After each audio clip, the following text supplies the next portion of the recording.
Taste the Daily. Chengalpattu மாவட்டம் மதுராந்தகம் அருகே ஏரியில் செத்து மிதக்கும் மீன்களால் கடும் துர்நாற்றம் வீசுவதால் பொதுமக்கள் கடும் அவதியடைந்து வருகின்றனர். மதுராந்தகம் அடுத்த பாக்கம் பகுதியில் உள்ள பொதுப்பணித்துறைக்கு சொந்தமான ஏரியில் கடந்த 2 நாட்களுக்கும் மேலாக மீன்கள் செத்து மிதக்கின்றன.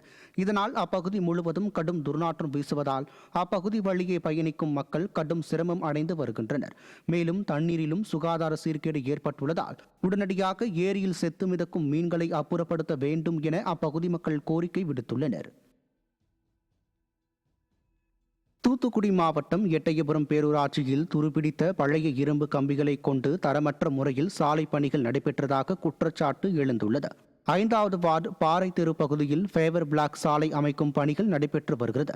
ஃபேவர் பிளாக் சாலைகள் தரமற்ற முறையில் அமைக்கப்பட்டு வருவதாக ஏற்கனவே பல்வேறு புகார்கள் எழுந்த நிலையில் தற்போது சிமெண்ட் காங்கிரீட் மூலம் இணைப்பு சாலைகள் அமைக்கும் பணி நடைபெற்றது. இதற்கு பயன்படுத்தும் கம்பிகள் துருப்பிடித்து தரமற்ற முறையில் இருப்பதாக கூறப்படுகிறது. திறனற்ற ஸ்டாலின் ஆட்சியில் சாலை, பாலம் உள்ளிட்ட பணிகள் தரமற்ற முறையில் அமைக்கப்படுவதாக குற்றச்சாட்டு எழுந்துள்ளது.